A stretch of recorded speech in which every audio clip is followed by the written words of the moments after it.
कुछ साल पहले की बात है। एक गुरु और शिष्य कहीं से गुजर रहे थे। चलते चलते वो एक खेत के पास पहुँचे। उन दोनों को प्यास लगी थी, तो वो खेत के बीचों बीच बने एक टूटे फूटे घर के सामने पहुँच गए और वहाँ जाकर उन्होंने दरवाज़ा खटखटाया। गुरु और शिष्य पहले से चौंके हुए थे, क्योंकि खेत बहुत ही बड़ा था और अच्छी और उपजाऊ ज़मीन भी थी। लेकिन उस खेत की हालत देखकर लगता था कि उसका मालिक उस पर जरा सा भी ध्यान नहीं दे रहा है। जैसे ही दरवाज़ा खुला, अंदर से एक व्यक्ति निकला। उसके साथ उसकी पत्नी भी निकली और 3 बच्चे भी उनके साथ थे। सभी फटे पुराने कपड़े पहने हुए थे। गुरु ने बहुत ही विनम्र आवाज़ से पूछा, क्या हमें पानी मिल सकता है?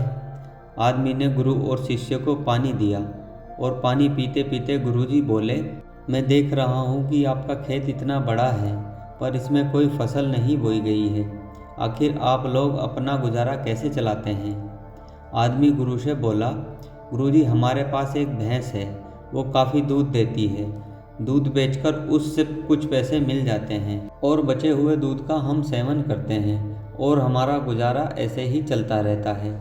शाम होने आई थी और काफ़ी देर भी हो गई थी। गुरु और शिष्य ने सोचा कि आज रात हम यहीं गुजारा करेंगे। उन्होंने उस आदमी से अनुमति ली और वो वहीं पर रुक गए। आधी रात हो चुकी थी।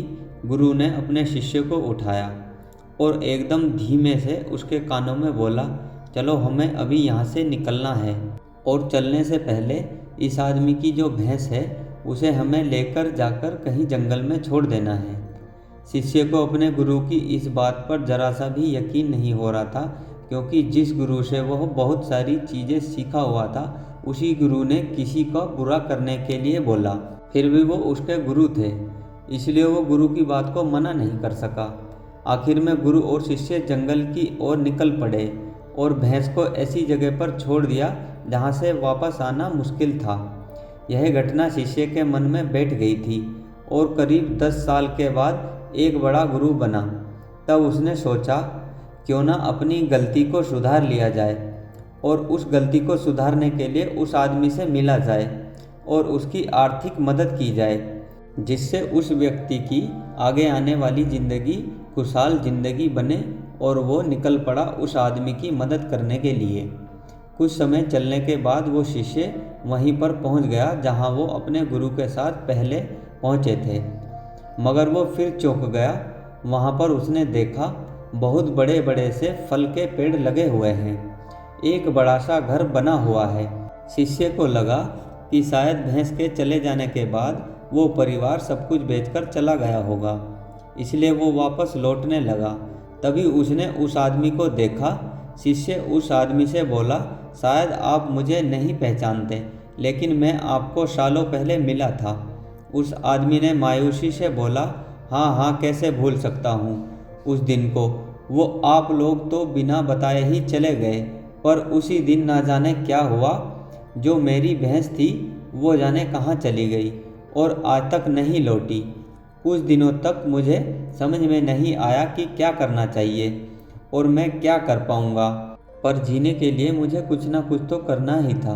तो लकड़ियाँ काटकर बेचने का मैंने काम शुरू किया और उससे कुछ पैसे इकट्ठे हुए और जो भी मेरे पैसे थे उससे मैंने अपने खेतों में फसल उगाई। आखिर में मुझे अपनी मेहनत का फल मिला। फसल बहुत ही अच्छी निकली। बेचने पर जो पैसे मिले उससे मैंने फलों के बगीचे लगवा दिए। ये काम बहुत ही अच्छा चल पड़ा और इस समय आसपास के हज़ारों गांवों में सबसे बड़ा फल व्यापारी मैं ही हूँ। सचमुच में सब कुछ ना होता अगर वो भैंस ना चली गई होती, क्योंकि उसी के कारण मैं लाचार था और उसी के कारण और कोई काम नहीं करना चाहता था।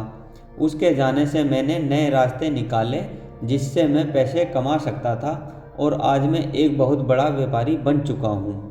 शिष्य बोले, लेकिन ये काम तो आप पहले भी कर सकते थे। आदमी बोला, कर सकता था, लेकिन तब मेरी ज़िंदगी बिना मेहनत के भी चल रही थी। मुझे कभी लगा ही नहीं कि मेरे अंदर भी इतना कुछ करने की क्षमता है, इसलिए मैंने कोशिश ही नहीं की। लेकिन जब मेरी भैंस चली गई तब मुझे एहसास हुआ कि मैं दूसरा काम भी कर सकता हूँ जिससे मैं अच्छा खासा पैसा कमा सकता हूँ और मेरे बच्चे और पत्नी को और अच्छी ज़िंदगी भी दे सकता हूँ। इसलिए मुझे कुछ ना कुछ तो करना ही था और मैंने तब ठान लिया था कि अब मैं जो भी करूँगा पूरी मेहनत के साथ करूँगा, अपने दम पर करूँगा और आज इसलिए मैं इस मुकाम तक पहुँचा हूँ। दोस्तों, इस कहानी से हमें सीख मिलती है। आप भी सोचिए, कहीं आपकी ज़िंदगी में भी कोई ऐसी भैंस तो नहीं है जो आपको एक बेहतर ज़िंदगी जीने से रोक रही है। उस भैंस ने कहीं आपको बांध कर तो नहीं रखा है। अगर आपको लगे कि हाँ ऐसा है तो आगे बढ़िए, हिम्मत करिए और अपनी रस्सी को काटिए, आज़ाद हो जाइए।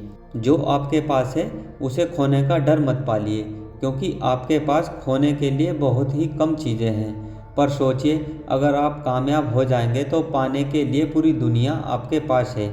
जाइए और उसे पाकर दिखाइए और अपनी ज़िंदगी को एक सफल ज़िंदगी बनाइए। दोस्तों, आज की कहानी में बस इतना ही। आज की कहानी आपको कैसी लगी कमेंट बॉक्स में बताएं। कहानी पसंद आई हो तो वीडियो को लाइक और चैनल को सब्सक्राइब करें। मिलते हैं नेक्स्ट वीडियो में इसी तरह की मोटिवेशनल कहानी के साथ। जय हिंद दोस्तों।